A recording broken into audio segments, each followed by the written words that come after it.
তো শকটা কি বলছে যে মাল্টি অর্গান ফেলিয়ার হচ্ছে যখন এক সেম টাইম, তাকে আমরা কি বলছি শক বলছি। তো শকের হচ্ছে যেমন টাইপস রয়েছে, কোল্ড শক, একটা হচ্ছে ওয়ার্ম শক। কোল্ড শক কোথায় দেখছি আমরা? কোল্ড শক বলতে আমরা কোনটাকে বলছি? যেটাতে যে এক্সট্রিমিটি স্কিন থাকছে, যে কোল্ড থাকছে। আর এখানে কি হচ্ছে যে কি পেশেন্টের ক্ষেত্রে যে এক্সট্রিমিটি ওয়ার্ম থাকছে। এক্সট্রিমিটি বলতে হাত পা কি হচ্ছে যে পেশেন্টের ক্ষেত্রে ঠান্ডা থাকছে, ওয়ার্মের ক্ষেত্রে কি হচ্ছে হাত পা হচ্ছে গরম থাকছে।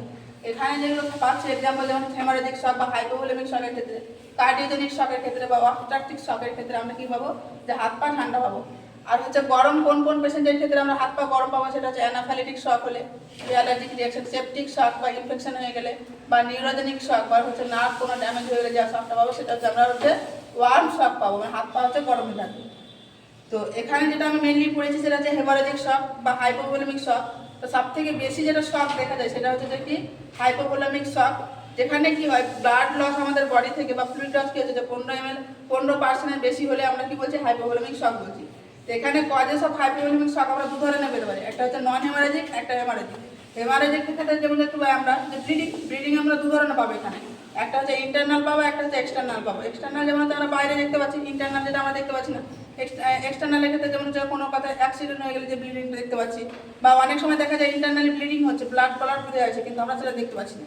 বা পেশেন্টের ক্ষেত্রে পিপিএ যখন হচ্ছে কি পোস্টপার্টাম হেমারেজের ক্ষেত্রে আমরা কি করছি? এক্সটার্নালি দেখতে পাই।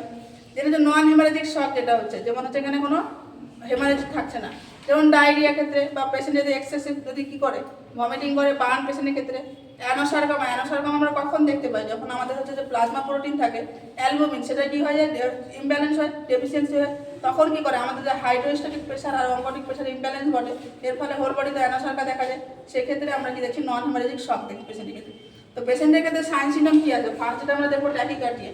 শকের ফার্স্ট যেটা আমরা সিমটম দেখতে পাবো, হার্ট রেট কি হবে পেশেন্টের ক্ষেত্রে? বাড়বে। পেশেন্টের কি হবে? বিপি ফল করবে, হাইপোটেনশন হবে। পেশেন্টের এখানে কি হবে? যে স্কিন কোল্ড থাকে, টেম্পারেচার কি হবে? ডিক্রিজ হবে। ইউরিন আউটপুটটা কি হবে পেশেন্টের ক্ষেত্রে? ডিক্রিজ হবে। এখানে পেশেন্ট কি হবে? যে এক্সেসিভ থ্রাস্ট হবে, পেশেন্টের কি হবে? বারবার পিপাসা পাবে। আর ক্যাপিলারি রিফিল যেটা টাইম থাকে সেটা হচ্ছে যে 3 সেকেন্ডের থেকে বেশি হবে। পেশেন্ট কি হবে? উইকনেস হবে, ফ্যাটিনেস হবে। এবং হচ্ছে হাইপোভোলেমিক শকের ক্ষেত্রে যে ক্লাসিফিকেশন, চারটে আমরা গ্রেডে যে থাকি সেটা, তো হচ্ছে এখানে যেমন ক্লাস 1 হাইপোভোলেমিক শকের ক্ষেত্রে কি হয়? যে কতটা ব্লাড লস হয়, এখানে 15% লস হয়, অ্যাপ্রক্স হচ্ছে 500 ml। এখানে পেশেন্টের ক্ষেত্রে যে সাইন সিমটমগুলো দেখা যায় যেমন হচ্ছে যে কি আমাদের ভাইটাল সাইন এখানে কোনো চেঞ্জ হয় না, যেমন হার্ট রেট কি নর্মাল থাকবে, blood pressure, respiration rate, urine output সবই কি থাকবে এখানে পেশেন্টের ক্ষেত্রে? নর্মালি থাকে। যেমন আমরা কি করি যে নর্মালি যেমন ব্লাড ট্রান্সফিউশন, ব্লাড ডোনেট করলে আমরা 3/7 মতো ব্লাড কি করি আমরা?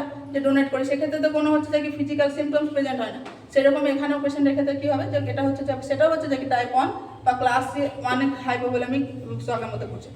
তো এখানে আমরা ম্যানেজমেন্ট কি করবো? আমরা ওরালি লিকুইড দেবো, যেমন হচ্ছে ফ্লুইড কোনো হচ্ছে যে কি জুস বা হচ্ছে আমরা লিকুইড জাতীয় আমরা কি করবো দিয়ে আমরা ম্যানেজমেন্ট করবো।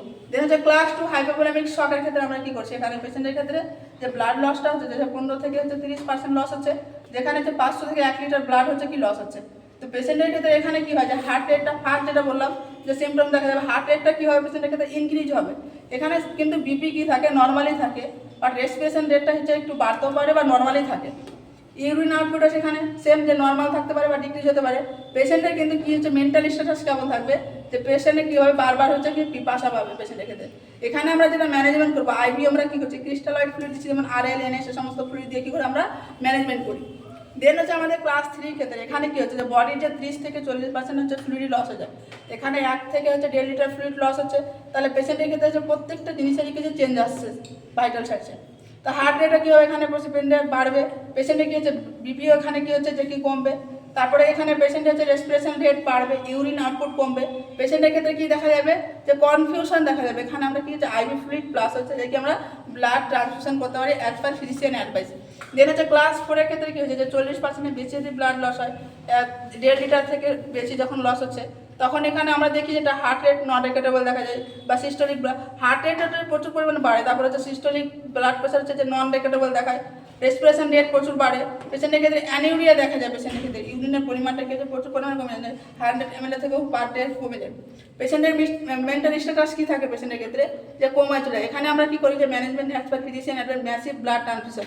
ম্যাসিভ ব্লাড ট্রান্সফিউশন বলতে কি এখানে হচ্ছে যে 1 ঘন্টার মধ্যে যে 4 ইউনিট যদি আমরা ব্লাড চালাই তাকে আমরা ম্যাসিভ ব্লাড ট্রান্সফিউশন বলছি, বা 24 ঘন্টার মধ্যে যদি 10 ইউনিট চালায় এবার হচ্ছে কী কী অসুবিধা হতে পারে যখন পেশেন্টের ক্ষেত্রে কী দেখা যায়, হাইপোথার্মিয়া দেখায়। কেন দেখা যায়? যখন হচ্ছে যে কি আমরা ম্যাসিভ ব্লাড ট্রান্সফিউশন করছি তখন পেশেন্টের ক্ষেত্রে কী করতে হচ্ছে, 1 ঘন্টাতে 4টা চালাতে হচ্ছে, তাহলে আমরা ব্লাড ব্যাংক থেকে যে ব্লাডটা আছে সেটা থেকে ঠান্ডা থাকে এবং পেশেন্টকে আমাদেরকে কী হয় তখন চালাতে হয়, তখন কী হচ্ছে পেশেন্টের ক্ষেত্রে হাইপোথার্মিয়া দেখা যায়।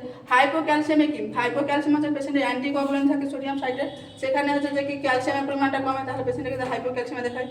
আর কি দেখা যায়, কোয়াগুলোপ্যাথি, পেশেন্টের কী হয় যে রক্ত জমাট বাঁধতে বাধা দেয় বারবার ট্রান্সফিউজ করার জন্য। আমরা যখন ব্লাড ট্রান্সফিউশন করি তখন আমরা কীভাবে দিই, আমরা সবসময় কী করি যে as per physician RBC is to FFP is to হচ্ছে যে প্লেটেড 1:1 করে দিতে হয়।